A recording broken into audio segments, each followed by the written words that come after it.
धन बाबा नंद सिंह जी महाराज। धन बाबा नंद सिंह जी महाराज। जन्म कथा बाबा नंद सिंह जी की। सिख महापुरुष और संप्रदायों से संबंध। आगे की कथा। बाबा जी के यह स्पष्ट कहने के बावजूद भी महाराज प्रताप सिंह बाबा नंद सिंह जी का बहुत सत्कार करते रहे। इस बार में वर्णन इस प्रकार है कि सन 1935 की बात है कि दिल्ली में जहां महाराज प्रताप सिंह जी ठहरे हुए थे, उनका सेवक सरदार संपूर्ण सिंह व अन्य को ले गया। संपूर्ण सिंह काफी दूर पर खड़ा था, तो वे आपस में बात करते रहे। थोड़ी देर बाद बाबा प्रताप सिंह जी ने संपूर्ण सिंह जी को ऊंची आवाज में कहा कि आगे आ जाओ। किला तो एक ही होता, पर इस प्रकार परस्पर वचन करते में तो कोई हानि नहीं है। संपूर्ण सिंह जब आगे बढ़ा और माथा टेका तो महाराज जी ने फरमाया, हम आपको एक बात बता देते हैं कि नाम का हट तो बाबा नंद सिंह जी के पास है, हमारी तो मामूली दुकान है। ये वचन चाहे उन्होंने नम्रता में कहे और चाहे किस तरह, यह तो वही जाने। संपूर्ण सिंह के साथ बहुत वचन हुए, जो कि सब बाबा जी की स्तुति में ही थे। स्तुति करते सरदार संपूर्ण सिंह जी के घर की तरफ चल पड़े, जो जहाँ से नज़दीक ही 2 मील की दूरी पर था। वचन करते करते घर पहुँच गए। आगे पूरा सत्कार किया और वह बहुत प्रसन्न हुए। 1937 की बात है कि सरदार संपूर्ण सिंह जी लाहौर में ठंडी सड़क पर सैर करते जा रहे था कि पीछे एक मोटर आई और संपूर्ण सिंह के आगे आकर खड़ी हो गई। संपूर्ण सिंह को बहुत खुशी हुई, क्योंकि उसमें महाराज प्रताप सिंह जी विराजमान हुए थे। फरमाने लगे, भाई, हमने एक यज्ञ रचा था। बाबा जी के बहुत धन्यवादी है। उन्होंने आप आकर यज्ञ में दर्शन दिए और हमारा यज्ञ संपूर्ण किया। हम समझते हैं कि वे हमारा यज्ञ संपूर्ण करने के लिए ही यहाँ आए थे। इतना या वचन करके फतेह बुलाकर मोटर आगे ले गए। राधा स्वामी के अतिरिक्त दूसरे सिख संप्रदायों जैसे कि निर्मले, निहंग सिंह आदि से बाबा जी के अच्छे संबंध थे।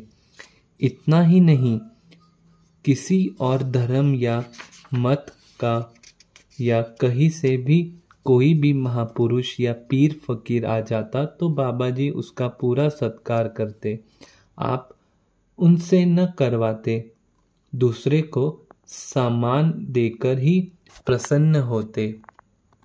पंडित किशन सिंह जी को भी भगवान कहकर सदा बुलाते, पर केवल और केवल पखंडी, दम्भी, बनवटी, अखोती महापुरुष के पीछे भी पड़ जाते।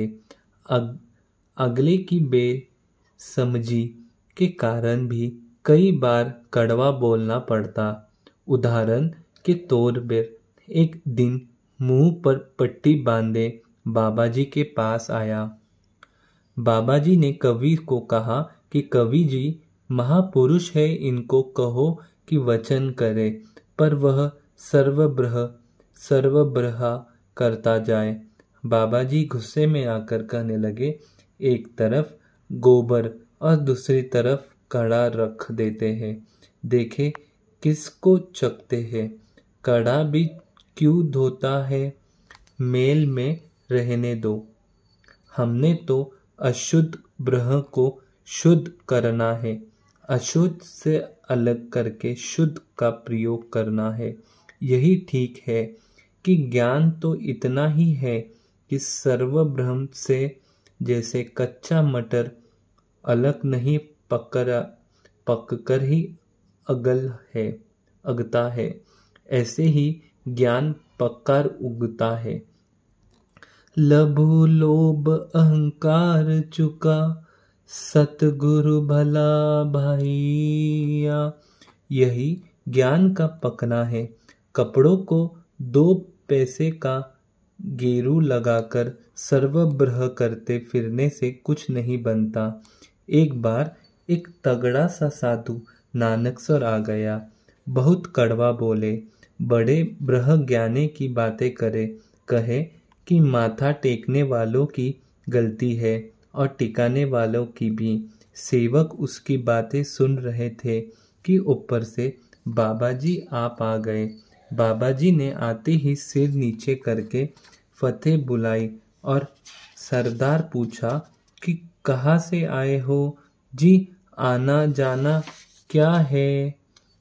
काट की पुतरी कहाँ करे, बपुरी खिलवन हारो जाने।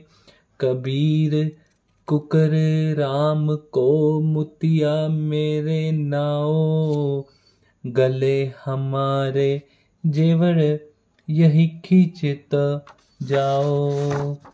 धन बाबा नंद सिंह जी महाराज, धन बाबा नंद सिंह जी महाराज।